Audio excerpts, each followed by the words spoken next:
मंच पर विराजमान व्यास रूप श्री पंडित जी तथा यहाँ हमारे एक सम्मानित और श्रेष्ठ ब्राह्मण जिनके बारे में शास्त्र कहते हैं ब्राह्मण ब्रह्मदेव के मुख से उत्पन्न होने वाली पवित्र शक्ति, ऐसा पवित्र शक्ति आज हमारे पास से चला गया है। उनका नाम था सतीश शर्मा जी, और उनको श्रद्धांजलि देने के लिए हम सब यहाँ इकट्ठे हुए हैं। बहनों, भाइयों, माता बहनों, आज हम एक ऐसे आदमी को विदा कर रहे हैं जिसने अपनी निष्ठा के साथ ब्राह्मणत्व को पूरा निभाया और ब्राह्मणत्व का सम्मान दिया उसने संसार के अंदर। 2 पुत्र उनके हैं। दोनों पुत्रों के आचरण से पता लग जाता है कि वो कितने संस्कारवान व्यक्ति थे। उन्होंने अपने बच्चों को कैसे संस्कारवान बनाया। 3 उनके भाई थे।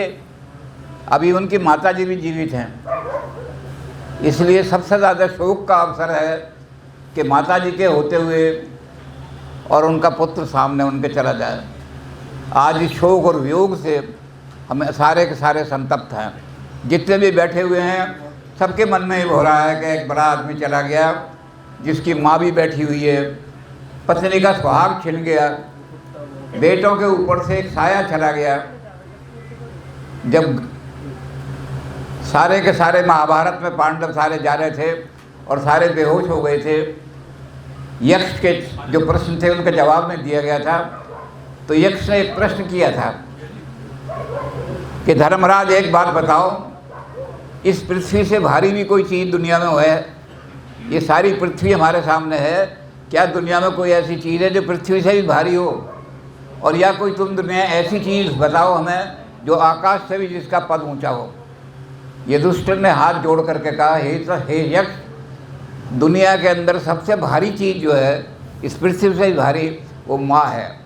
माँ का भार बेटा कभी नहीं उतार सकता, जन्म जन्मांतर तक नहीं उतार सकता, इसलिए माँ का भार पृथ्वी से ही भारी है। और कहने ऊंचा पद सबसे ज़्यादा जो है वो पिता का है। पिता से ऊंचा कोई पद आदमी के पास नहीं हो सकता। मात्र जितने में माता हैं वो तीर्थमयी हैं, तीर्थ माता, और जितने पिता हैं वो सारे के सारे देवता तुल्य हैं।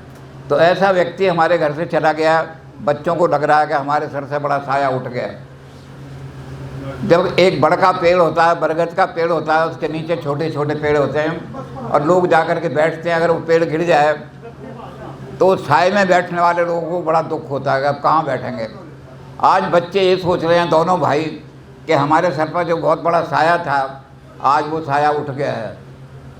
तो ये वियोग ऐसा है जो सहन नहीं हो सकता, असहनशील है। जो वियोग ऐसा होगा जिसमें आदमी को दोबारा आने का मिलने का मौका मिल जाए, उस वियोग में भी आदमी को दुख होता है। बहुत दिनों तक कोई आदमी हमारे साथ रहा और वो हमसे बिछड़ करके कहीं चला जाए तो हमें दुख होता है, पता नहीं कितने साल बाद मिलेगा। लेकिन जो हमेशा के लिए चला जाए, वियोग हो जाए, तो वो तो अति दुख का कारण होता है। पता लगता है कि आएगा ही नहीं। लेकिन आदमी के हाथ में कुछ भी नहीं है, आदमी कुछ भी नहीं कर सकता। जिस समय राजा दशरथ का देहांत हुआ, भरत जी अपनी नंदहाल से आए, कहने लगे वशिष्ठ जी आप तो बहुत ज्ञानी हैं, वेदों के ज्ञाता हैं। जैसा मैंने अभी कहा कि जैसे उच्च श्रेष्ठी के ब्राह्मण हैं, उनके लिए शास्त्र क्या कहते हैं, ब्राह्मण ब्रह्मदेव के मुख से उत्पन्न होने वाली पवित्र शक्ति। तो वशिष्ठ जी तो बहुत ही ऊंचे थे, वेदों का धारण करने वाले थे अपने जिब्या पर।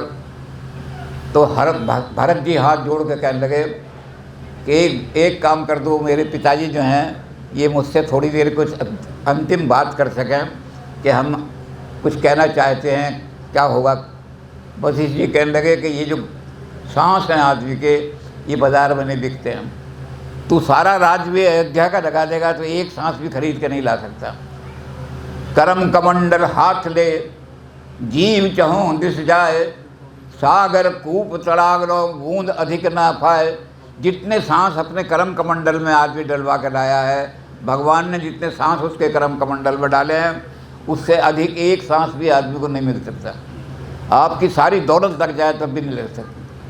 तो कहने लगे फिर क्या करूं? वशिष्ठ जी कहने लगे, वशिष्ठ जी भी रोने लगे, दुख तो मुझे भी है, इतना बड़ा श्रेष्ठ राजा चला गया सारा गांव दुखी हो रहा है कि हमारे सतीश शर्मा जी गांव से इतने श्रेष्ठ ब्राह्मण चले गए, लेकिन कहते हैं हमारे हाथ में नहीं। तो सुनो भरत, वशिष्ठ जी कह रहे हैं, हमने छोटा मोटा आदमी नहीं कह रहा। सुनो भरत भावी प्रबल बिलख कहें मुनिनाथ। मुनिनाथ जो थे वशिष्ठ जी बिलख बिलख के रोने लगे, लेकिन कहने लगे भरत से, भरत सुनो भरत भावी प्रबल, जो भगवान ने निश्चित कर दिया है, जो तय कर दिया है, गुरु ग्रंथ साहब में भी कहा गया तेरा बहाना मीठा लागे, जो तूने तय किया है वो हमें स्वीकार है सारा, हम उसके आगे नहीं जा सकते। तेरी जो लीला है और तैने जो अपना नियम बनाया हुआ है उस नियम को तोड़ने में कोई आदमी नहीं। तो उन्होंने कहा सुनो भरत भावी प्रबल बिलख कहें मुनिनाथ। रो रहे हैं मनर्य, वशिष्ठ जी रो रहे हैं, बिलख रहे हैं। और बिलख कहें मुनिनाथ, हानि लाभ जीवन मरण यश अपयश विधि हाथ। 6 चीज़ें भगवान के हाथ में, आदमी के हाथ में नहीं है। 6 चीज़ें भगवान आदमी को अगर दे देता तो आदमी भगवान को मानना छोड़ देता। तो उन्होंने कहा जन्म, आदमी का कहाँ जन्म होगा। कुछ आदमी ऐसे थे जिनका जन्म टाटा और बिरला के घर में होता है, चांदी की चम्मच में खाते हुए, और कुछ आदमी ऐसे उनका जन्म होता है झोंपड़ी में, जो नाली के किनारे झोंपड़ी बनी हुई उनका जन्म होता है। ये अपने हाथ में नहीं है, भगवान के हाथ में किसका किस जगह जन्म होगा। बहुत सारे आदमी ऐसे होते हैं कि आते ही पंडित कह देता है कि 27 दिन तक इसका मुंह देखोगे तो या तो बाप मर जाएगा या बच्चा मर जाएगा। तो ऐसी मनहूस घड़ी में कौन पैदा होना चाहता है, लेकिन मेरे हाथ में नहीं है, ये भगवान के हाथ में है। कौन आदमी किस घड़ी में पैदा होगा, किस घर में जन्म लेगा, ये हमारे हाथ में नहीं है। हानि लाभ जीवन मरण, और मरण भी भगवान ने तय कर दिया है कि तेरा इस विधि से मरण होगा, इस जगह मरण होगा, इतने सांस तुझे दिए उससे एक सांस भी ज़्यादा नहीं करता। बहुत सारे आदमी ऐसे दिनों में मरते, पंचक के दिनों में 5-5 घर में। और कुछ आदमी ऐसे जा रहे हैं बड़े सुखी होकर के, ऐसे मुहूर्त में मर रहे हैं, स्वर्ग सीधा स्वर्ग के दरवाजे खुले हुए हैं। तो ये किसके हाथ में, मनुष्य के हाथ में नहीं है। कब तेरी मृत्यु होगी, किस तरह से होगी, किस विधि से होगी, ये मरण का काम भी ईश्वर के हाथ में है। हानि लाभ, ऐसे हानि और लाभ, एक आदमी बिजनेस करता है, बिजनेस फेल हो जाता है, बाद में रेहड़ी लगाना पड़ता है बेचारे को, बड़ी बड़ी कंपनियां फेल हो गई। और लाभ बहुत सारे आदमी ऐसे हैं, जैसे बिरला हैं, कलकत्ता में मूंगफली बेचने गए थे, आज दुनिया के इतने बड़े आदमी हुए। तो ये हानि और लाभ भी भगवान के हाथ में है, आदमी के हाथ में नहीं है। कोई आदमी ये नहीं चाहता कि मेरा नुकसान हो, हर आदमी लाभ ही चाहता है, लेकिन लाभ भगवान के हाथ में है। जिसको लाभ देना है उसको लाभ मिल जाता है, जिसको हानि करनी है उसकी दिवाली निकल जाते हैं। ऐसे ये जीवन और मरण के वशिष्ठ जी कह रहे हैं, इतने बच्चे वेद के ज्ञाता कह रहे सुनो भरत भावी प्रबल, जो भगवान ने तय कर दिया है, जो लिख दिया है, उसको कोई चेंज नहीं कर सकता, बदल नहीं सकता। किसी आदमी के हाथ में नहीं है कि ईश्वर के नियम को बदल दे।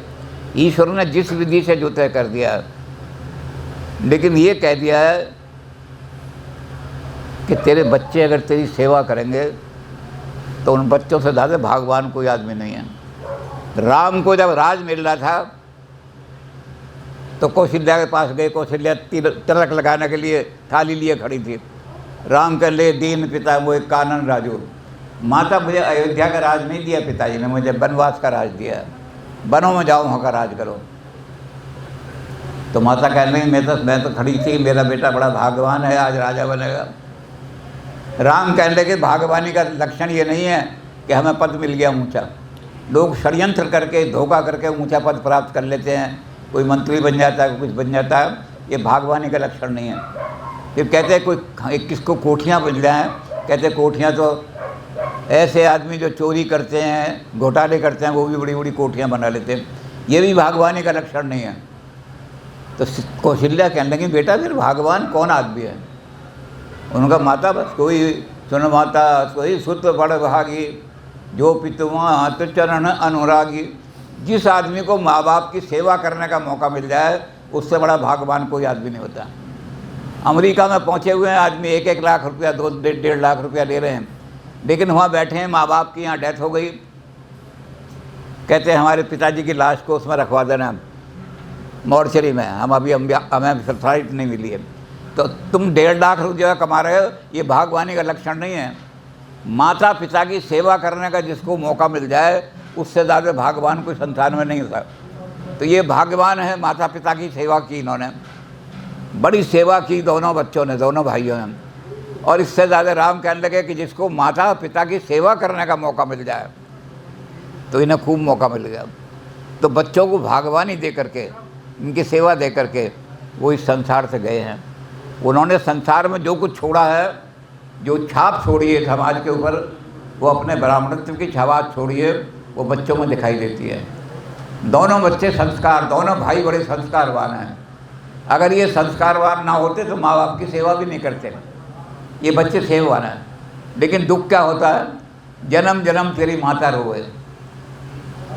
माँ जो है उसके सामने बेटा चला जाए तो वो कहता मेरा तो जन्म ही व्यर्थ हो गया।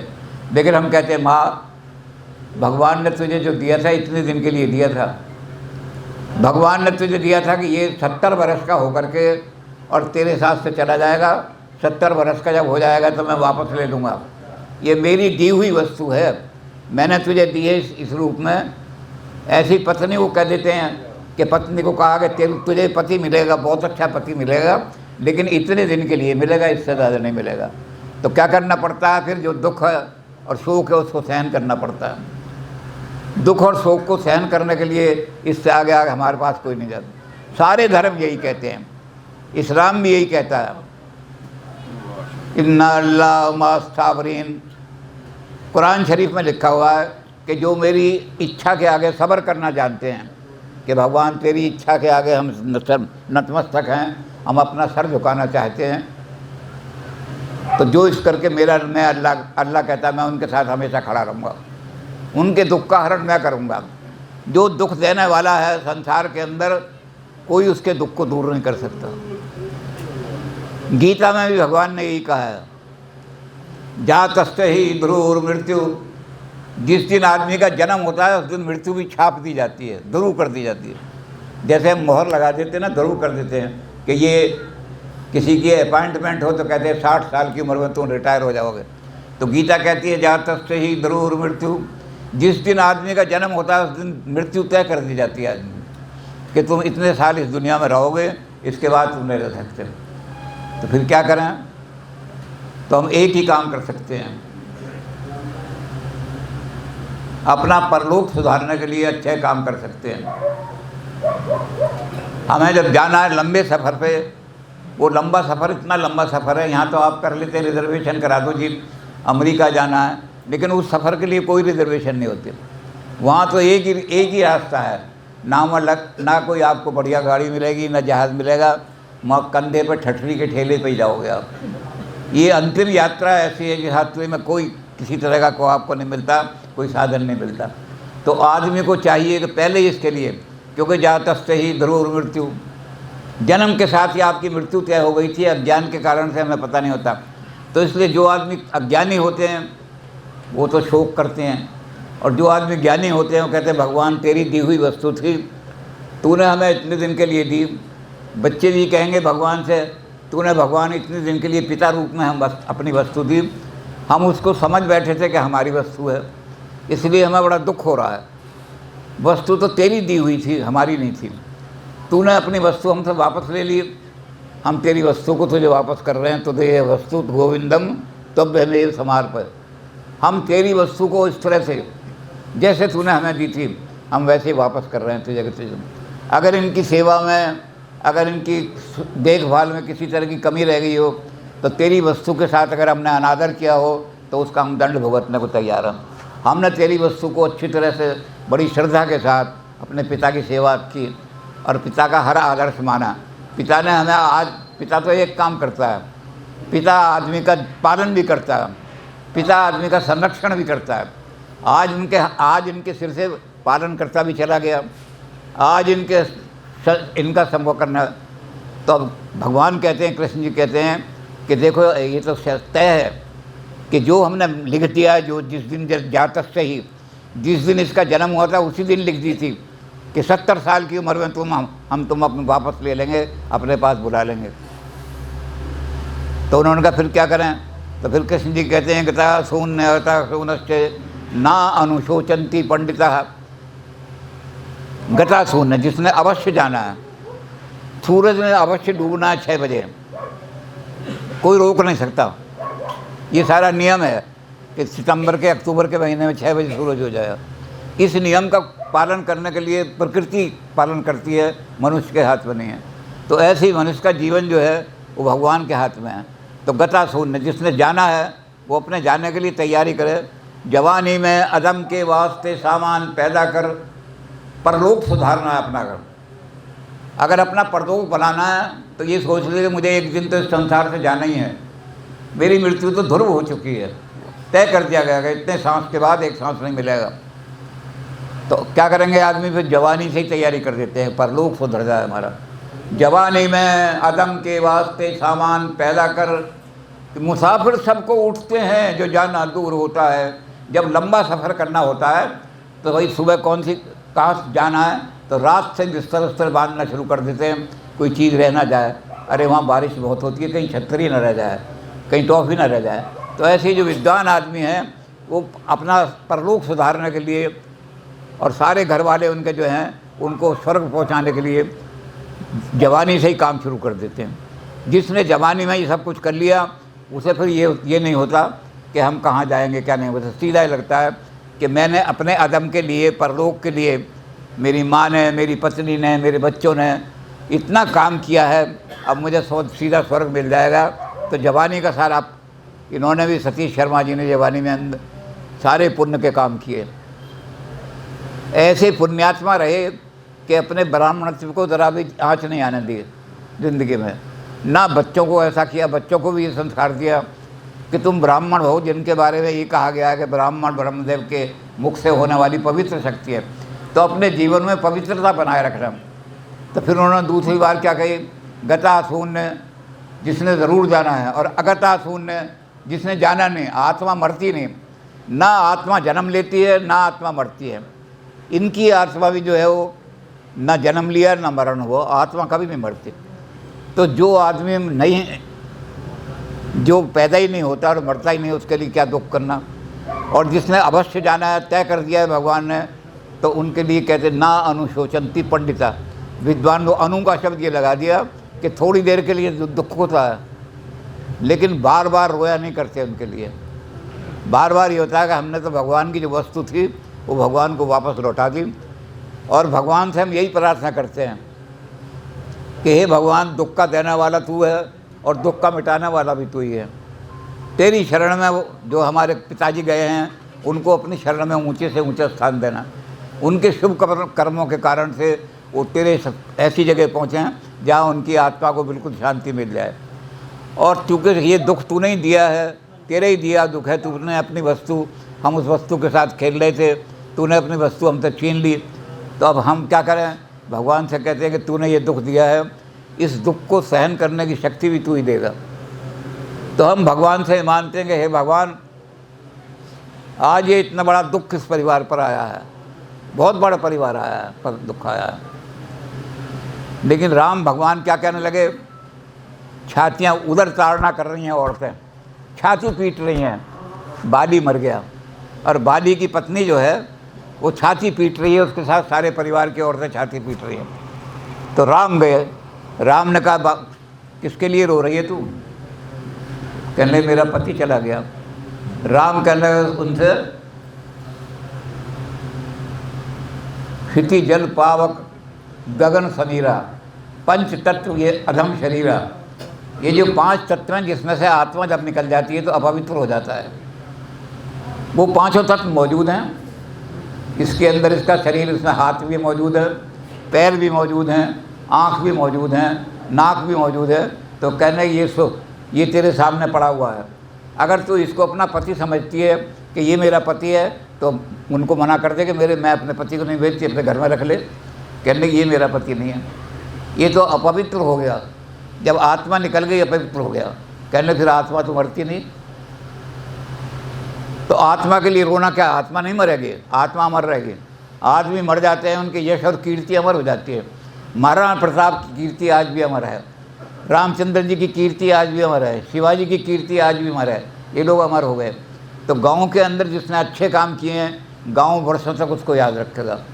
बहुत सारे लोग कह देते हैं कि वर्षा बेटा भी हक निभाएगा तो अग्निदान तक। संसार के सारे रिश्ते जो हैं ख़त्म हो जाते हैं जब आदमी चला जाता है।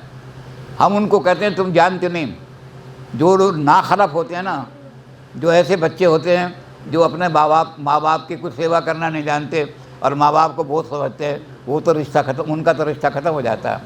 वो कहते हैं अच्छा हुआ बुढ़ा मर गया, बोझ हट गया हमारे ऊपर से। और उसके बाद लेकिन जो ऐसे आदमी होते हैं, विद्वान आदमी हैं, उनका रिश्ता कभी ख़त्म नहीं होता। वो तो कहते हैं पिताजी हर वर्ष तुम्हारा श्राद्ध करेंगे, तुम्हें याद करेंगे, तुम्हारे गुणों को याद करेंगे, तुम्हारे गुणों को अपने यहाँ। तो जैसे राम ने कहा उससे कि तेरा पति जो है, अगर यही शरीर तेरा पति है तो इसको घर में रख ले। क्षिति जल पावक, पाँचों चीज़ें मौजूद हैं। क्षिति जल पावक अधम शरीरा, तेरे शरीर में क्षिति भी मौजूद है, जल भी मौजूद है, पावन भी मौजूद है, अग्नि भी मौजूद है, सारी चीज़ें मौजूद है इसमें। हाथ भी इसके ऐसे हैं, नाक भी, जैसे तेरा पति तो बाली पड़ा हुआ है। तो पति जो है वो तो तेरे तब आगे सो, ये तेरे आगे सो रहा है तेरे। वो कहने लगी इसको मैं पति नहीं मानती, मेरा पति तो वो था जो मुझसे, उसका किसी से रिश्ता नहीं था। आत्मा इस जन्म में आपका पिता है, अगले जन्म में क्या पता आप उसके पिता थे, या पिछले जन्म में आप उसके पिता थे, अगले जन्म में पता नहीं आप क्या बनोगे। तो दुख होता है सबको, लेकिन उस दुख को सहन करना पड़ता। हम उनका वियोग अगर सहन नहीं कर सकते तो उनको घर में रख लेते। जब कह रहे हैं ना अनुशोचंती पंडिता गता सोन अगता सोनस्त, जो कभी मरता ही नहीं, आत्मा तो कभी मरेगी नहीं उनकी। सारा गांव उनके यश को याद रखेगा। उन्होंने जो अच्छे काम किए हैं वो जब सारे गांव वाले कहेंगे, जिक्र करेंगे, तो उनका काम कहेंगे कि ये इतना बड़ा आदमी था, वो मरेंगे नहीं कभी। आत्मा नहीं मरती, शरीर मर जाता, शरीर का तो उन्होंने लिख दिया। तो इसलिए ना अनुशोचंती पंडिता, जो विद्वान लोग हैं, पंडित लोग हैं, वो कभी नहीं सोच किया करते, वो कभी भी इस बात के लिए रोया करते। अनु का लब लगा दिया बार बार। जब योग होता है तो दुख तो होता ही है, लेकिन उस दुख को जब ईश्वर शक्ति दे देता है कि तुम्हें इतनी शक्ति दे रहा हूँ, तो संसार के तो सारे काम ऐसे कैसे ही चलते हैं, संस्कृति ऐसे ही चलेगी सारी की सारी। हमें तो बस ये करना पड़ता है कि हे ईश्वर, उनकी आत्मा को उनके पुण्य कर्मों के कारण से उन्होंने अपने घर में जो संस्कार छोड़े हैं, और उनकी पत्नी को भी राम की तरह से कहेंगे। जैसे वो रो रही थी, उसकी पत्नी बाला की तारा रो रही थी, तारा विकल देख ही रघुराया, दीन ज्ञान हर लीनी माया। ये तारा माया के अंदर लिप्त होकर के रो रही है बार बार, इसको जाकर ज्ञान दिया और उसको यही कहा कि ये अगर तू तेरा पति यही बाली है तो इस तो घर में रख ले, इसकी डेड बॉडी इसको मत जाने दो कहीं। तो उन्होंने कहा कि जो सब ऐसे लोग हैं, जो विद्वान लोग हैं, वो कहते हैं कि इसका जाना तो तय था एक दिन, भगवान ने तय कर दिया था कि इतने सांस के बाद तू चला जाएगा। तो वो फिर क्या करते हैं, ना अनुशोचंती पंडिता, अनु का लब लगा दिया कि जब जाता कोई आदमी तब तो दुख होता, लेकिन बार बार वो रोया नहीं करते। बार बार तो कहते हैं हे प्रभु, तेरी दी हुई वस्तु थी, तूने वापस ले लिए, हमने अगर इसमें कोई उनकी सेवा हुआ में कमी की हो, तेरी अमानत में खयानत की हो, तो उसके पापी हम हैं। और हमने तेरी अमानत जैसी तूने दी थी वैसी हमने तुझे वापस कर दी, तो हमारा काम जो है यही कहा, तो हमारे ऊपर हम कृपा रखना, अपना कृपा का हाथ हमारे ऊपर रखना, और ऐसा करना कि हमें ये जो दुख हुआ है सामयिक थोड़ी देर के लिए हुआ, धीरे धीरे हम इसको सहन करने की, उनके परिजन हैं, परिवार के लोग हैं, उनकी पत्नी हैं, उनके बच्चे हैं, उनकी माता हैं, माता के हाथ से तो ये अगर चला गया तो जन्म जन्म तेरी माता रोवे। माँ जो है पेट पकड़ के रोती है, मेरा पुत्र चला गया मेरे सामने। लेकिन जब कृष्ण जी कहते हैं गता सून अगता सून, माता तू समझी नहीं थी कि तुझे 70 साल के लिए ही दिया है, भगवान ने इससे ज़्यादा दिया ही नहीं तुझे। अगर तुझे ये ज्ञान होता तो तू तैयार रहती कि कब भगवान अपनी चीज़ कब वापस मांगेंगे और कब मुझे ये चीज़ देनी है। तो उसका तरीका क्या है, हम भगवान से यही कहते हैं, बस जो तेरी इच्छा थी। जैसा मैंने बताया कि हर एक धर्म में ये कहा गया है, गुरु ग्रंथ साहब में भी ये कहा गया, तेरा बहाना मीठा लागे। तूने जो नियम बनाए हुए हमें अच्छे लगते सारे, हम उन्हें बदल नहीं सकते, ना हमारे अंदर शक्ति उन्हें बदलने की। इसलिए हे भगवान, इस दुख को सहन करने की तो शक्ति दे दे हमें, और शक्ति कुछ नहीं, बस यही मांगते हैं हम तेरे से कि आज जो ये वियोग हुआ है, आज हमारा पिता चला गया है, उनकी पत्नी को वियोग हुआ, आज मेरा पति चला गया है, मेरा सुहाग लुट गया है, माँ को शोक हो रहा है कि मेरा पुत्र चला गया मेरे सामने, तो हे भगवान इस शोक को हरण करने वाले भी आप ही हो। और जो लोग यहाँ बिरादरी के आए हैं उनसे भी हम कहेंगे बांटे से कुछ दुख कम हुई। सुख को अगर बांटते हैं हम तो मल्टीप्लाई होता जाता है, बढ़ता जाता है। हमें कोई हमारे घर में कोई खुशी का काम हुआ, हमने सारी बिरादरी बुलाई तो सारी बिरादरी में सारी बिरादरी के अंदर सुख बढ़ जाएगा। और अगर कोई हमारे यहाँ दुख का कारण हुआ, जब बिरादरी आके बैठती है तो सारी बिरादरी थोड़ा थोड़ा सुख बांट लेती है। वो सारा हमारा सुख जो है हमारे दुख को दूर करने के लिए लोग आए सज्जन, इनसे भी हमारी प्रार्थना है क्या आप इन बच्चों को, उनकी पत्नी को, उनकी माँ को आप लोग जब सांत्वना देंगे, आप कहेंगे कि ना अनुशोचंती पंडिता, ज़्यादा दुख नहीं प्रकट किया करते, भगवान की वस्तु तुमने भगवान को दे दी, अब कोई दुख का कारण है, इसलिए दुख बांटने के लिए। तो सारे लोग जो आए हैं उनसे हमारी यही है कि हे ईश्वर इन लोगों को भी इतनी शक्ति दे कि हमारे दुख को बांट के कम सकें, और हमें भी इतनी शक्ति दे कि हम इस दुख को सहन करने की, और अनुशोचंती बार बार ये दुख हमें याद न आए, हम कहें कि हे ईश्वर हमने तेरी चीज़ दे दी। ऐसा ही एक गांव में हुआ। एक गांव में एक सेठ जी थे, वो किसी को रुपया उधार देते थे तो उससे सूद नहीं लेते थे, लेकिन ये कहते थे कि जिस दिन मैंने कहा कि मेरा रुपया वापस कर दे उस दिन तुझे वापस करना पड़ेगा, अगर नहीं वापस करेगा तो मैं आदमी भेजूंगा कोड़े लगाने के लिए, वो पकड़ पकड़ कर तुझे मारेंगे, पैसा लेके आएंगे। तो एक आदमी को पैसे की ज़रूरत थी, उन्होंने कहा चलो जी कौन सा गांव है जी? वो किशनगढ़ गांव है। किशनगढ़ गांव में एक आदमी है बहुत बड़ा, वो पैसे उधार दे देता है, सूद नहीं लगाता, तो वो चले गए उसके पास। अब जब वो जाने लगे तो गांव में पहले खेत पड़ा, वो कहने लगे लाला जी का घर किधर है, उनके जिनके घर हमने जाना है। उन्होंने कहा ये घर तो इधर को है। तो जब वो चलने लगे तो वहाँ आदमी लेटा हुआ था, उन्होंने कहा ये कौन लेटा हुआ है? उसने कहा ये मेरा लड़का है, इसको सांप ने डस लिया है, बिरादरी के लोग शाम तक इकट्ठे होंगे, मैंने खड़े होकर के भगवान से और पानी हाथ में लेकर के संकल्प कर दिया, तदीयस्तु गोविंद तुभ्य में समर्पित, हे भगवान तूने मुझे 17 साल के लिए एक बेटे के रूप में एक वस्तु दी थी, मैंने अगर इसमें कोई खयानत की हो, बेटे को ठीक से न पाला हो तो मुझे दंड देना, अब तेरी वस्तु 17 साल की तुझे वापस कर रहा हूँ। उसे बड़ा दुख हो, उन्होंने कहा इसका 13 साल का इसका लड़का मर गया और इसे कोई दुख नहीं, अपना खेत, कहने लगे शाम को जब आएंगे इसकी अंत्येष्टि कर देंगे। जब वो चलने लगा तो उसने कहा एक काम करना, हमारी बहू आ रही होगी रोटी लेके खेत को, तो उसको कहना कि तेरा पति जो है वो स्वर्गवास हो गया, उसका सांप ने काट लिया, कि ऐसे ऐसे कपड़े पहने होगी। तो वो चल दिए वहाँ वो औरत आ रही थी, उन्होंने कहा तुम फला आदमी के खेत पे जा रही हो? उसने कहा हाँ वहीं जा रही हूँ। उन्होंने एक खबर सुना रहा हूँ आपको, तुम्हारे पति का देहांत हो गया वहाँ। उसने सिर पर से रोटी उतारी, नीचे रखी, जो पानी था लोटे में वो चुल्लू में लिया, और चुल्लू में लेकर संकल्प करने के लिए कहते हे गोविंद, हे भगवान, तूने मुझे 53 साल के लिए पति रूप में एक व्यक्ति दिया था, अगर मैंने उसकी कोई सेवा में, उसकी देखभाल में किसी तरह की कमी की हो तो उसका दंड मुझे देना, लेकिन तू तेरी वस्तु थी, आज तूने वापस मांग ली। हम बेईमान आदमी नहीं हैं, जिस दिन तूने हमें दिए थे कि इतने सांस लेगा और मैं वापस ले लूँगा, हम उसी दिन वापस कर देते हैं। पर मैं वहाँ खेत पे अपने ससुर को रोटी देकर आऊँगी, आप जब इधर को जाओ रास्ते में तो मेरे घर मेरी सास से कह देना कि तुम्हारे बेटे को सांप ने डस लिया। वो जब वहाँ चला तो घर के वहाँ पहुँचा, घास सास जो थी चक्की चला रही थी, उसने बुलाया, उसने कहा जी सासू जी, माता जी आपके लड़के को सांप ने डस लिया है, वहाँ खेत में वो उसकी मृत्यु हो गई है। माँ ने चक्की बंद की, वो वहाँ के बैठ गई, जल लेके आई, हाथ में संकल्प लिया और संकल्प लेके कहने लगी तो दिए वस्तु गोविंदा तुभ्य में समर्पित, तेरी वस्तु दी हुई थी, तूने मुझे कहा था 73 साल के लिए तुझे दे रहा हूँ, हमने इसकी सेवा ना की हो, देखभाल ना की हो, इसके साथ तो हमें दंड देना उसका, हमने तेरी वस्तु तुझे वापस कर रहे हैं। तो वो जब वहाँ लाला जी के पास पहुँचा, उन्होंने कहा लाला जी आपके यहाँ बड़ा अजीब मामला है, उसका बेटा मर गया, उसने कहा कि संकल्प करके कि हे भगवान, लाला जी कहने लगे फिर मैं तुझे उधार नहीं दूंगा।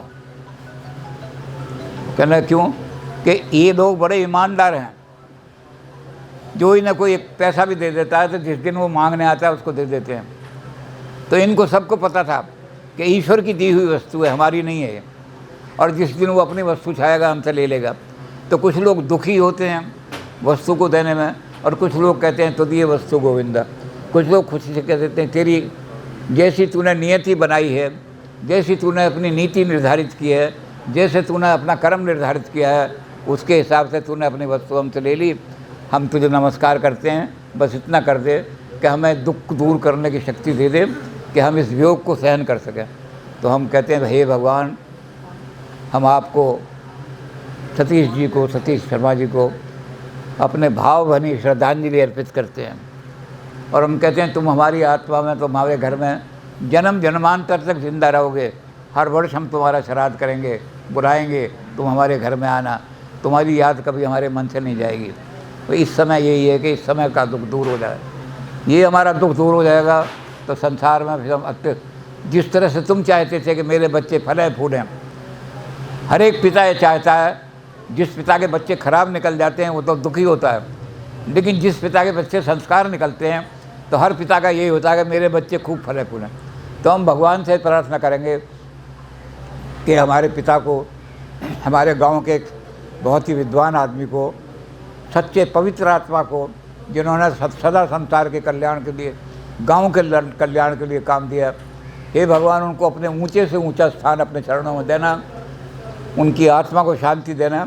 और पिताजी की आत्मा को कहेंगे पिताजी जैसे आपने हमें अच्छे संस्कार दिए हैं, आपने हमें अच्छा आदमी बनाया है, समाज के अंदर ऐसा आदमी बनाया है कि समाज हमें अच्छी दृष्टि से देखता है, गंदी दृष्टि से, तो आपके संस्कार हमारे जीवन में बने रहेंगे और आप स्वर्ग से भी हमारे ऊपर आशीर्वाद रखना।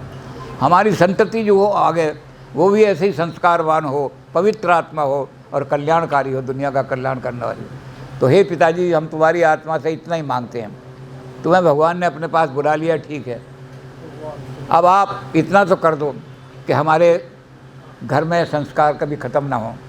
जितने संस्कार देखे हमारी आगे जो संतति है वो भी ऐसे शुभ काम करे हमेशा, और हमारे दुख को दूर करने की हमें शक्ति दो। भगवान जब शक्ति देंगे तो उनकी आत्मा को शांति भी मिलेगा और हमारा भी दुख दूर होगा। ओम शांति शांति। परम श्रद्धेय गुरु जी, स्वर्गवासी हमारे पिताजी, हमारे तमाम रिश्तेदार, दूर दराज के गाँव से आए पिताजी के सर्कल के लोग, भाई साहब के, हमारे बहुत सारे परिचित, आप सबका एक तो हृदय से आभार कि आज इस मौके पे हमारा उत्साह बढ़ाने के लिए, हमें हिम्मत देने के लिए आप सब के सब यहाँ पर आए। हमारे ऐसे कितने ही मित्र जिनको पता चला, कोई पर्सनली को मैसेज नहीं हम दे पाए, वो यहाँ पर हैं। हमारे पास इस समय समझ नहीं है कि वो इस दुख की घड़ी में कैसे उतनी दूर दूर से लोग चल चल के आए, तो हमारे लिए बहुत बड़ी ये बात है। ना सिर्फ आज इस मौके की बात, डैडी जी हमारे करीब 1.5 महीना ही बीमार रहे, बीमारी का पता चलने के बाद, और उनके उस अंतिम दिन होने तक सिर्फ 1.5 महीने का समय हमें मिला। पर इसको भी हम दो तरह से देखते हैं कि कम से कम 1.5 महीने का समय हमें मिल गया। आमतौर पे अपने पिता को परिवार में हम देखते हैं और एक व्यक्ति के तौर पर उनको हम जानते हैं, पर इस 1.5 महीने में उनके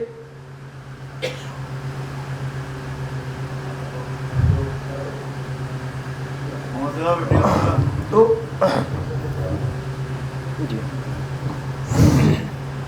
पिताजी 1.5 महीना बीमार रहे और दोनों भाइयों ने बहुत सेवा की। पहले बड़े भाई उनकी सेवा में लगे रहे।